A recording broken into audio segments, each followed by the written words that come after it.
नमस्कार, मैं Sunil Verma, national secretary राष्ट्रव्यापी जनता पार्टी। ये नाम आप लोगों से कतई परिचित होगा क्योंकि इसका संगठन सन 2015 में हुआ था और इसके तहत बहुत सारी ऐसी एक्टिविटीज़ हुई थी जिसको लोगों ने याद रखा और बहुत सी एक्लेमेशंस, बहुत ही तारीफ मिली थी। कुछ कारणों से ये एक्टिविटीज़ कुछ थोड़ी मध्यम पड़ी थी, लेकिन उसके बाद इसका रिवाइवल हुआ और एक नए सोच के साथ, एक नए विचार के साथ कि हिंदुस्तान में इस समय जो भी हो रहा है वो बहुत अच्छा हो रहा है, there is no doubt about it. लेकिन कुछ हमारे पार्टी का अपना सोच है जिसका क्रियान्वयन हम करने के लिए एक नई टीम का संगठन हुआ है और कुछ मुद्दे, कुछ ऑब्जेक्टिव्स जो हमने डिसाइड किए हैं, जो हमारे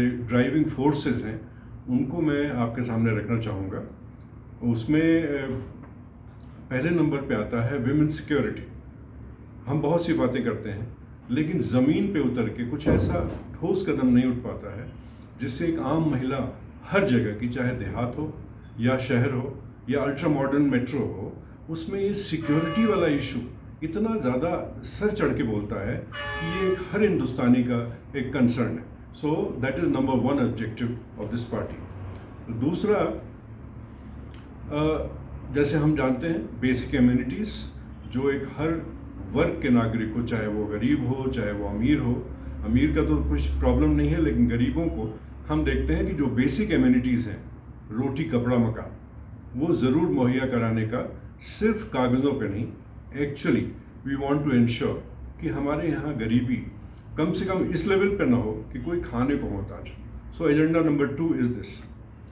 तीसरा, चूँकि भारत बहुत आगे बढ़ रहा है और सबका विश्वास है कि और आगे बढ़ेगा, इसलिए ये बहुत ही ज़रूरी है कि हम क्लीन इंडिया और ग्रीन इंडिया का एक कॉम्बिनेशन ऐसा दें और उसको ज़मीन पे उतारें ताकि सिर्फ लोग बातें न करें, उसको प्रैक्टिकली इम्प्लीमेंट करें और आगे आने वाले चैलेंजेस जो हैं वो वर्ल्ड के, जो ग्लोबल वार्मिंग है, उसको हम हैंडल कर सकें थ्रू आवर कंट्री। चौथा है, जो ऑलरेडी कंट्री में बहुत तेज़ी से लागू किया जाता है, लेकिन अभी भी मैं देखता हूँ कि प्लास्टिक का यूज़ बहुत ज़्यादा हो रहा है। तो हमारा ऑब्जेक्टिव ये भी है कि नो प्लास्टिक यूज़ में हम वो ऑल्टरनेटिव देना चाहते हैं कि अगर प्लास्टिक न यूज़ करें तो एक आम आदमी क्या यूज़ करे। So that is our fifth objective. एक और बीमारी है बहुत ज़्यादा हमारे यहाँ, जो जुडिशरी है उसमें बहुत सारे कंस्ट्रेंट्स हैं, उसमें मैन पावर कंस्ट्रेंट है। तो disposal of pending cases, legal cases, वो बहुत ज़्यादा सिविल केसेस हैं या क्रिमिनल केसेस भी हैं, वो बहुत टाइम लेते हैं।